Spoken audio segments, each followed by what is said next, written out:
Mr. Happy Living here, and I'm happy to be broadcasting from WITV 7 in the beautiful Queen City, Charlotte, North Carolina, USA. Friends, will you come and join me for a minute and just imagine how amazing it'd feel to be living the unique and distinct life that you were put on this planet to live, doing work you love, with people you love, in places you love, and all the while creating something of real value to others. Well, that's what I call a life of significance. And I can tell you, it makes for a very happy life. And so can my friend Morris Shapiro. And he's here to share his unique and distinct journey to his life of significance. But before I bring him on, I want to share a poem that we created to thank him for being our guest star today. We're calling it The Art of Seeing. And it goes like this. In colors and forms, he finds the divine, revealing the truth of an artist's lines. Morris teaches our hearts to pause and behold the art of seeing. It is beauty untold. Through brushstrokes and stories, our soul takes flight, transforming the ordinary into pure delight. He reminds us that art is not something apart, but a mirror reflecting the human heart. So listen in close, let his wisdom advise, and awaken your spirit and open your eyes with vision and wonder. He'll have you believing you experience pure joy through the art of seeing. Hey, Morris, welcome to the show. Thank you. Thank you, Matt. That's fantastic. Gotta love it. Thank you for taking the time to do that. That's really amazing. So honored to have you write that poem. Thank you again. It's my pleasure. So why don't you get us started by telling us what you're doing these days to make your mark of significance on the world? Well, what I'm doing right now, this moment, is talking to you. And that's pretty exciting for me. And thank you for the invitation. Congratulations on over 200 episodes right now.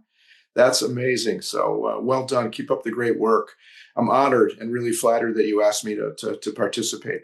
I do what I normally do. I scour the world for works of art for our collectors. I spend time with our collectors, educating them, really sort of sharing my enthusiasm and my passion for art. I spend a lot of time with the young people coming up in our company, trying to mentor them. I find that very rewarding as well. And my real passion, my goal is really just kind of turn people onto art. It's such a magnificent experience. And I think it's so important for people to let art into their lives because so many folks are intimidated by art and sort of turned off by it, thinking they have to have a tremendous amount of knowledge or information before they can appreciate it. And that's just not the case. Yeah. Art is available to everyone. Yeah, so give our audience a little vision of what Park West Galleries is. And I've been through your process.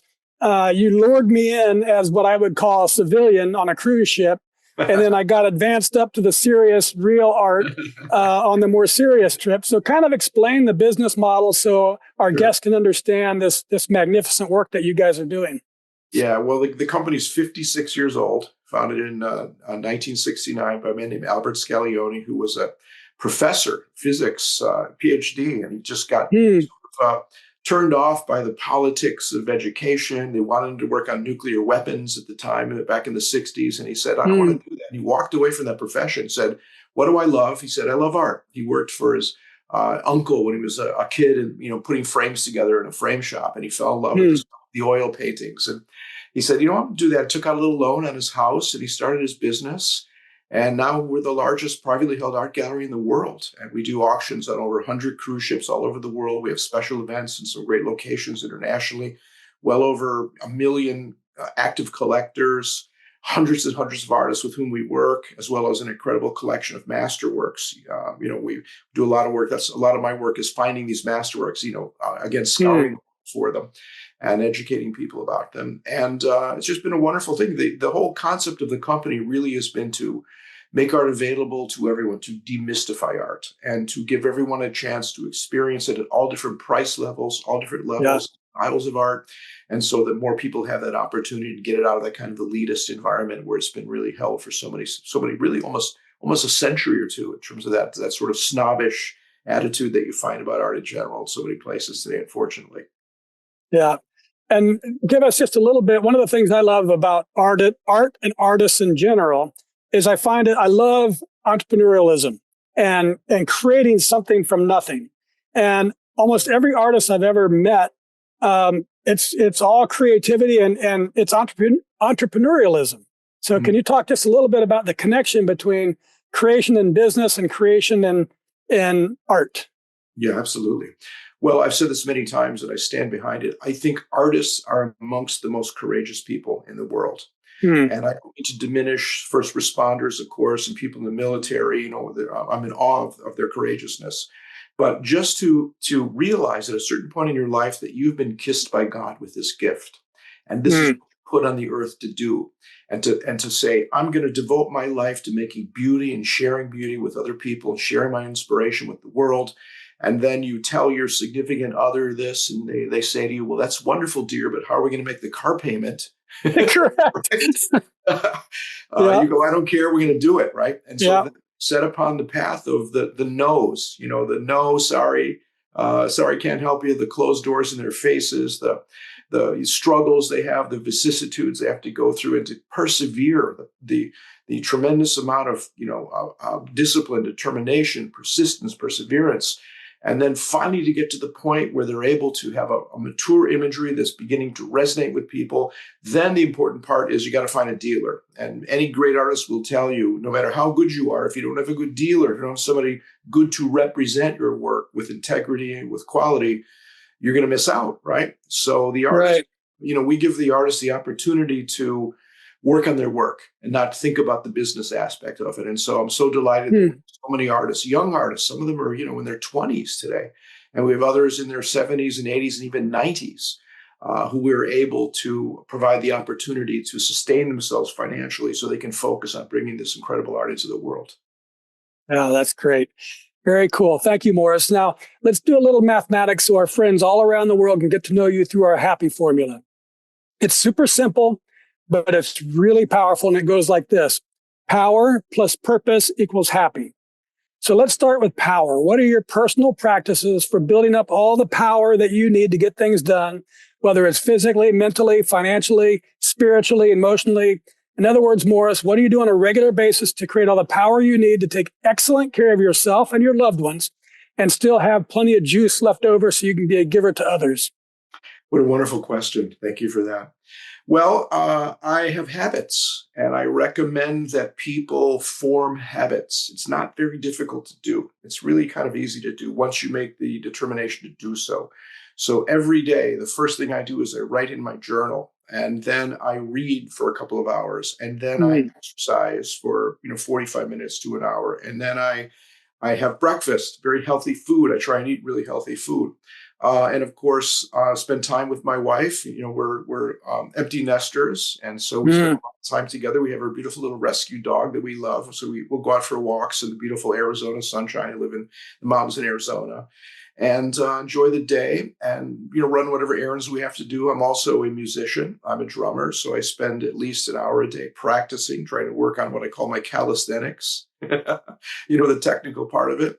And spending time with my colleagues and doing the work that I love to do. So habits, I really recommend you develop them. Find a space, find a time, work it into your schedule, build in enough free time for yourself, and to do the things that come in and interrupt you all the time, things that you really enjoy. I think building habits is crucial to have that sense of accomplishment and success. Yep, and give our audience a little. You and I are getting of an age here, and tell our audience how your habits can shift and change over time based on your life circumstances, your physical energy and power as we age. So, how have your habits shifted as you've aged? I think it's even more important as you get older to maintain particularly the physical part of it. You really have to stay active, and you got to keep your mind active as well, and have goals, and have very specific things that you want to accomplish, and have a vision. I do a lot of meditating. I do that as well, which is really good for the mind, for the soul. And I do a lot of visualization techniques and goal setting mentally, and also psychologically in meditation. And those things happen. You attract, when you have a mental approach, which is positive and optimistic and energetic, you attract people and experiences to you that support those experiences. Yep, 100%. All right, Morris, let's discuss my favorite power generating concept. It's called a Kaizen state of mind. And it's this beautiful Japanese idea that small, incremental improvements add up over time to yield great big results. And it's so powerful because it's all about mindset, has nothing to do with circumstance. Kaizening life is knowing I can always do something better tomorrow than today. And it creates a gentle, relentless, never-ending power that keeps lifting my life higher and higher day after day after day. So, Morris, how does the idea of Kaizening your life help you increase your power to continuously become more so you can keep giving more and impacting more and more lives? What a beautiful concept, right? Leave it to the Japanese to have this marvelous view of the pursuit of joy and pleasure. For me, it's my journal. It really is. Every morning, without fail, the first thing I do when I wake up is I write in my journal. And the first thing I write about is, what am I grateful for? What is this day presenting to me? And I write before I go to bed at night. The last thing I do before I turn off the light and close my eyes to sleep is write in my journal. And I write every day about what happened during the day. And most importantly, what did I learn? What did I learn? Every single day we learn something, right? And if we're attuned during our day, the course of the day, to acquiring knowledge, acquiring learning, and it can be something I read in a book, or be something I have in an experience, or something I see in a film, whatever, it doesn't matter. I document it. I write it down. Just one thing. It could be a couple of things, but I write it down. So that little piece every single day, writing in the morning, what am I grateful for? What am I trying to do today? What do I want to accomplish? And at the end of the day, summarizing it and saying, what did I learn today? I think is really the Kaizen aspect of my life. Yeah, that's great. And you mentioned gratitude. Gratitude is so powerful. One of the most, I've written this down many times. I've used it in the show quite a bit. I was in a brewery in Texas, and on the back wall was a chalkboard. And on the chalkboard was written a quote. It says, "The days that my gratitude is higher than my expectations, those are really good days." That's great. That's wonderful. A lot of wisdom right there, right? Yeah. Yeah. All right, let's move on to purpose. That's the second element of our happy formula. And I've observed that major life transformations, those really big discoveries of purpose, often and sadly come from devastation. It could be addiction, abuse, disease, a death, disaster. Something horrible strips a life to its core, resulting in a big, often unexpected change. However, in my book, Turning Inspiration into Action, which is about paying attention to those things that you're writing down, what inspires you? In that book, I share the transformational process that I've used to discover the purpose of my life through inspiration. So how about you, Morris? Was there a specific moment or event or crisis or inspiration that revealed to you the unique and distinct purpose you were meant to live? Well, for me, it would have to be an experience I had as a child. I'm an only child. I spent a lot of time by myself. I was a very curious child. I'm still a very curious man. And my parents had a very acrimonious relationship. It was a hard thing for me because it was a lot of conflict. And being an only child, it was just kind of put upon me without any siblings to kind of share that load. So it was a challenging thing for me. So I spent a lot of time by myself, absorbed in what I love. But I remember very specifically, I think it was about maybe 6 or 7 years old. And I was looking at a book in my parents' library, and it was on the Holy Land, and flipping through the pages, just a curious little kid. And it came upon a work of art by the great German Renaissance master, Albrecht Dürer. And it's a wood. I think we have an example of the woodcut I sent you. We maybe put it up and people can look at it. And it was a woodcut from the Small Passion series of woodcuts, 36 woodcuts that Albrecht Dürer created in the year 1511. And it's called Expulsion from Paradise. And it's an image of an angel with a sword chasing Adam and Eve out of the Garden of Eden. Great. I remember feeling this visceral feeling of looking at this picture, just going, wow. And, I couldn't articulate any of it at the time, but it's been said that when you look at Albrecht Dürer, it's like experiencing a waking dream because of the combination of the incredible realism in his work and the mystical, metaphysical aspect of what he's portraying. And so I was just drawn to this piece. And I know now I was, drawn to the fact that the lines were forming volumes and space, and of course the composition and the movement and the dynamism and the drama. But I was just like transfixed by this picture. And then I started to draw, and that was it. It was like my gateway drug. Albrecht, wow. my gateway drug into loving art. I started to, drawing comic books, making my own comic books, my own illustrations and stuff. And when there'd be a project in school, and we do a project on the Middle Ages or something, my project, everybody would turn in like 2 papers. Mine would be like 14 pages with illustrations and stuff. So it was just fun having that path. And so that was the path I took. And it came really from that transformative moment as a child. And I think the important message here is that always be aware of when you're with children that something very powerful can take place when you spend time with children. So don't ever forget that spending a time to say a kind word to a child or show a child something important to you, something you can share with them, can be a transformative experience for them. In my case, it was looking at a picture in a book all those years ago. Yeah, and you mentioned something earlier that, the artists have been kissed by God with this gift of making art.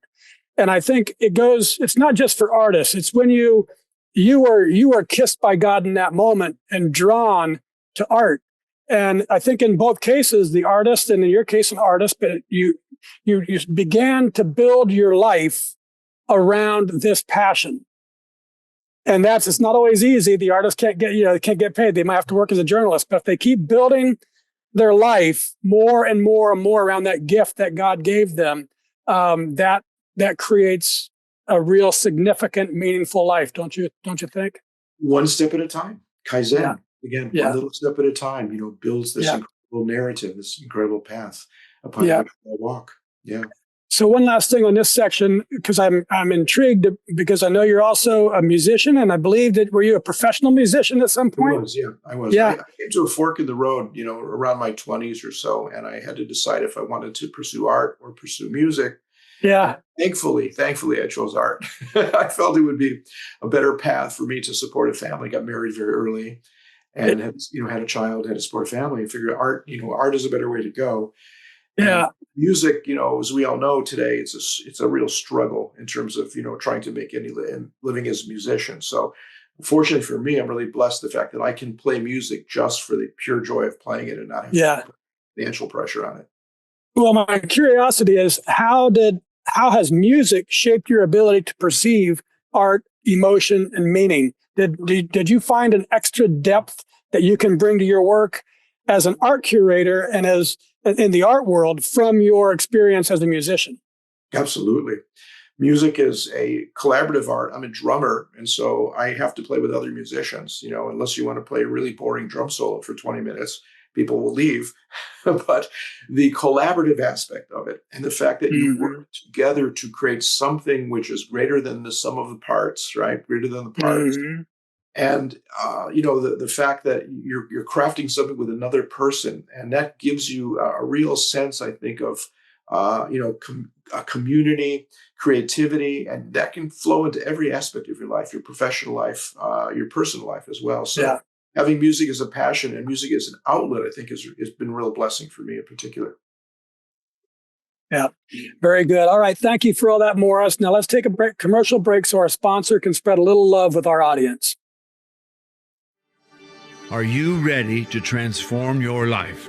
At happyliving.com, we've discovered 4 keys to help you live with purpose, joy, and significance. Unlock your truth with the Happy Quiz. Unlock your happy formula with inspiring stories from the Something Significant Show. Unlock your roadmap to happiness with our free ebook, Making Your Mark of Significance. And unlock your inspired life with our life-changing e-course, The Philosophy of You and Your Inspired Life. This is your time to shine. Go to happyliving.com now and click Unlock the Power of You. Unlock your power. Live your best life. happyliving.com.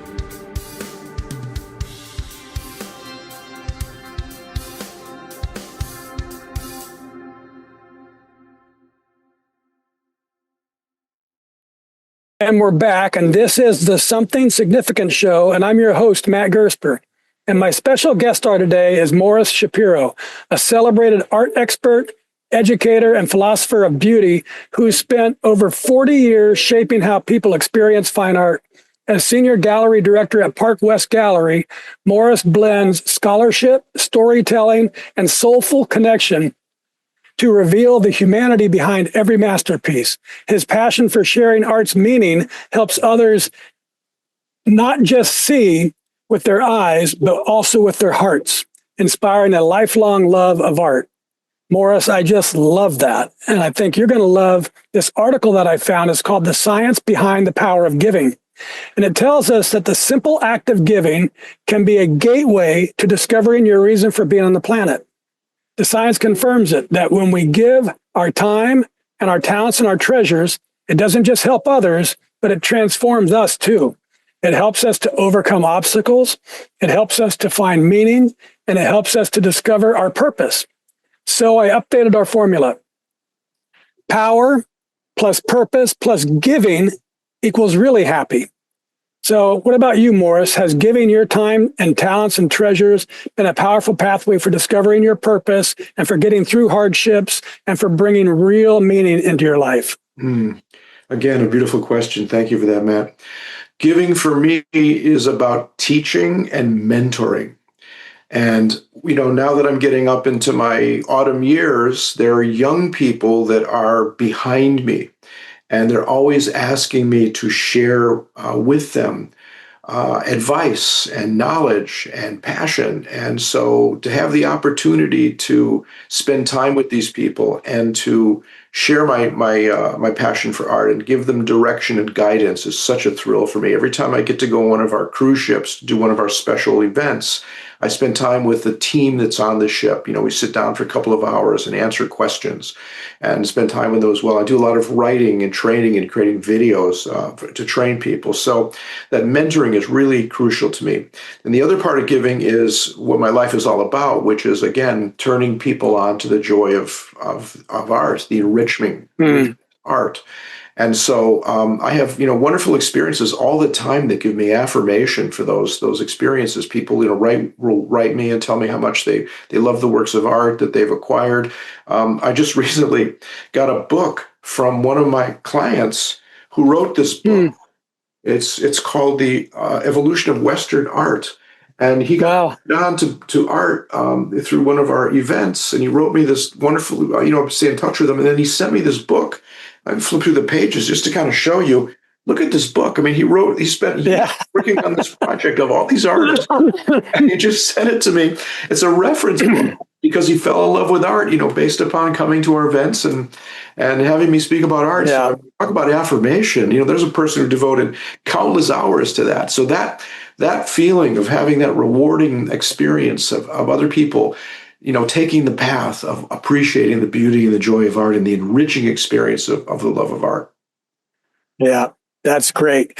And so the science tells us that giving to others helps bring real meaning to our lives. And the joy that we feel when we're doing work that creates value for others, as we saw in your face just there, it confirms it. But there's something more to it than just the giving, Morris.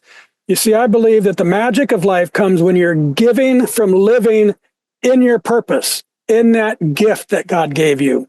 That's when the joy flows, and not just to the receiver, but to the giver too. And even, amazingly, even to people who are witnessing the giving. So Morris, I'd love our audience to witness what that magic looks like in your life. So if you'll sit back and open your heart and have a listen to what people are saying about the impact that you're making in their lives because you're giving from living in your purpose. One person said, some people help you understand art. Others are best suited at guiding you towards appreciation. And then there's Morris Shapiro. Another said, Morris has a world-class mind and is one of the great art experts of our time. Another said, the depth of understanding and his extraordinary knowledge of art and artists, movements and market effects is truly amazing. This person told me, it's said that a picture is worth 1,000 words. In truth, a great teacher is worth 1,000 masterpieces of art. Still others said, I'm not sure I've ever met someone else with his depth and breadth of knowledge in art. He's a teacher, a friend, and a great musician, eloquent, kind, beloved. He's available, priceless, a legacy. He's knowledgeable, a confidant, and a mentor, enthusiastic, inspiring, passionate, professional, special, and he's a great teacher. Even after all these years, I still find myself learning something new when I'm discussing art with him. Morris makes you feel a genuine, deep personal connection to fine works of art and the artists themselves. Pearls of wisdom drop from his lips. One thing is certain, there will only ever be one Morris Shapiro. And finally, the man you mentioned, Park West Gallery's CEO and founder, who has called you his right-hand man, said Morris is a scholar with an insatiable desire to continually learn and share art history and insights with our millions of collectors worldwide. So, my friend, how does all that incredible love make you feel? Wow, I'm speechless. I don't know what to say. I'm worried about all those people I have to pay now. Mhm. Oh, that's amazing. Thank you, Matt, for taking the time to do that. That was so wonderful. And like I said, I'm speechless. I mean, I'm just overwhelmed with emotion with those kind words. I'm so grateful to have all those people that feel that way about me and to give me their love back in that form. So thank you so much for doing that. It was really, really amazing. It's a pleasure. And folks, that's it. That's what this show is all about. We're here, Morris and me, and all our guest stars for that matter, to encourage you, our listeners, to keep looking until you find that same magic in your lives. It's available for each of us. That's what I believe. And it comes from this great big happy circle. Giving your time, talents, and treasures is a powerful pathway to discovering your purpose. And then giving from living in your purpose brings a profound joy to your life, but also to the lives of all those around you. So it seems that giving leads to purpose, and giving from purpose leads to joy. So, Morris, if I'm going to capture the entire exponential power of our happy formula, I got to tweak it just a little bit more to power times purpose times giving equals happy to the third power. And that's really, truly, deeply happy. Does that sound about right to you, Morris?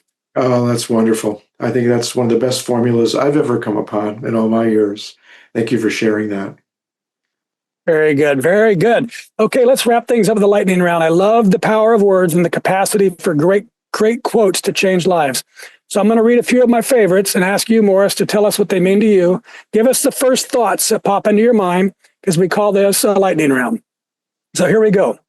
This comes from Aristotle, who said, the aim of art is to represent not the outward appearance of things, but their inward significance. Love it. Love it. Plato said, beautiful works of art are whispering truths to us, and we find things beautiful in life because we see what's missing in our own lives. Awesome. This is from Pablo Picasso. He said, the purpose of art is washing the dust of daily life off our souls. Wow. Well, so many great quotes from Picasso. He was the one who really saw that art is not about making the image. It's about what resides inside the image, the magic that exists within each image. I think that's where he really saw the power of that quote. Have you seen this TV documentary show called Genius? No. You got to look it up. It starts with Einstein, and I thought it was a whole series on Einstein, but it's not. It's on 5 different geniuses. Mm-hmm. And Einstein was the first, Picasso was the second. And man, I was just blown away by the depth of the storytelling, and you'll love it as an art history guy. I'll check it out. This is from Sarah Young, and she said, living well is both a discipline and an art. Totally agree. The balance between the mind and the spirit, the heart and the intellect. You have to find that perfect balance between both elements of the human experience. Very good. This one comes from, I'm going to work on my pronunciation, comes from Fyodor Dostoevsky. Yeah. Dostoevsky. Okay. Uh-huh. Yeah. And he said, beauty will save the world.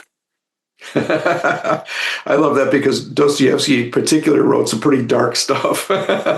He was interested in saving the world. Yes, indeed. I totally agree with that. Getting back to Aristotle, we find things, Plato rather, we find things beautiful because we see in them what's missing in our own lives. So there you go. Beauty will save the world and save each of us. Love it. This is from Henry David Thoreau. He said, it's not what you look at that matters. It's what you see. Very important distinction between looking and seeing. Looking is to just have your eyes take in something. Seeing is making the mental effort to be able to understand what you're looking at and find meaning in it. And that is one of the pathways into appreciating art, most definitely. Very good. This is our show anchor. It's from Goff. And he said, whatever you can do or dream you can do, begin it. Boldness has genius, power, and magic in it. Begin it now. Absolutely. One step. Take that first step and then that second step. You can't make that progress unless you take that first step. And so, looking back afterwards, after you've gone through this wonderful pathway in your life, you look back and realize it began with just one simple step. Now, you made me think about, I almost brought it up earlier, but when you started taking your first steps, could you ever in a gazillion years have imagined that you'd be taking cruises all over the world and looking for fine arts and having this lifestyle that you have had in your life with your wife? Never. And there's a major difference, I dwell on this sometimes, between the vision that you have and the dreams that you have and the reality.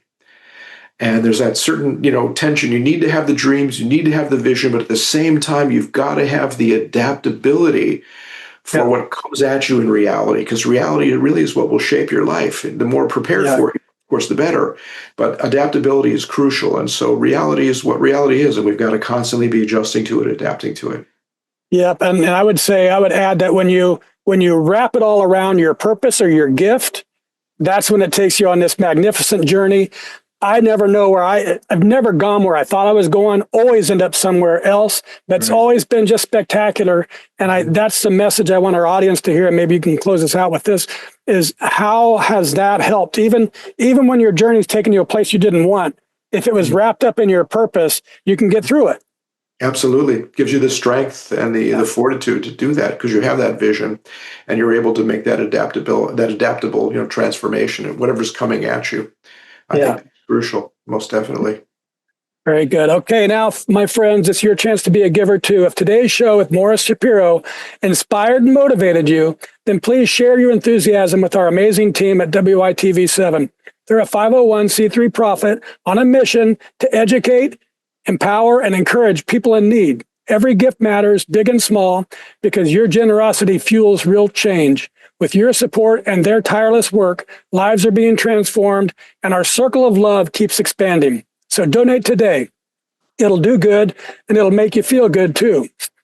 Morris, I love how you open people's eyes to the deeper meaning that lives beneath the surface of art and life itself.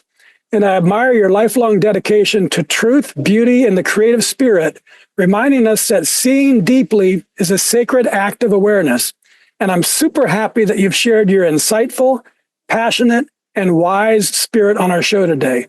Will you please take a minute or two and share any parting remarks you'd like to leave with our audience? Thank you, Matt. And thank you so much for the opportunity.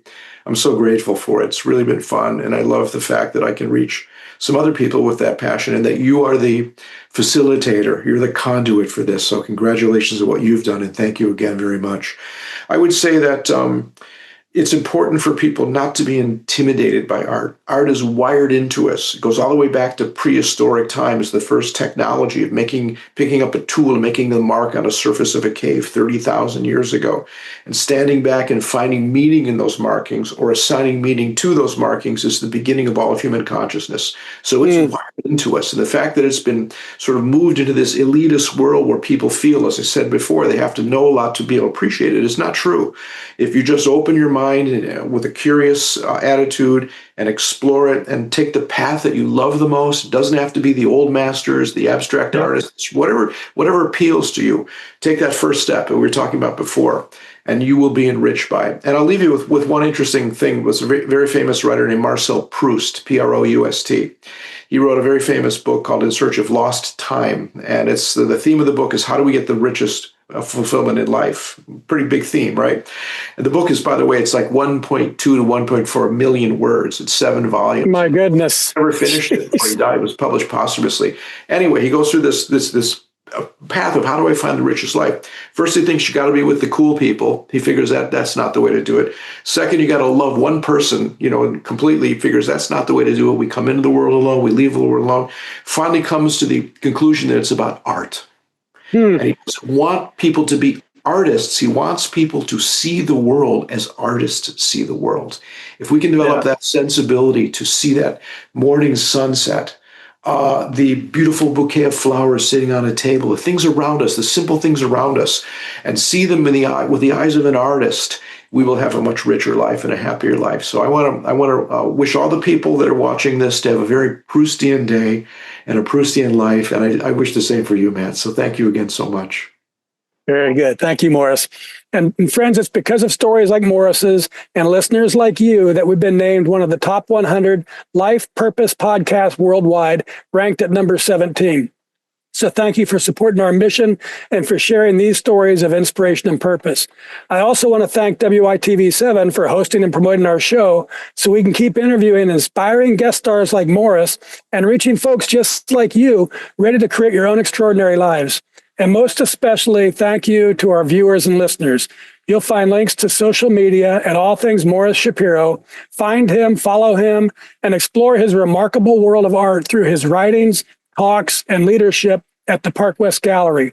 From his thoughtful essays to his passionate reflections on masterworks by Picasso, Dali, and beyond, Morris continues to illuminate the beauty and meaning that art brings into our lives. You'll find all his links in our show notes. And finally, from me to you, dear friends, I love you, and I want you to be really, truly, deeply happy too. So go to happyliving.com right now and click Unlock Here. It could be the first step to unlocking the life you were meant to live, one that's filled with purpose, joy, and real significance. And once you begin unlocking, think about what we can do together, you and me, to improve the happy of your world one person at a time. Till next time, I'm Matt Gersper. You're awesome, and this is the Something Significant Show. And we're out.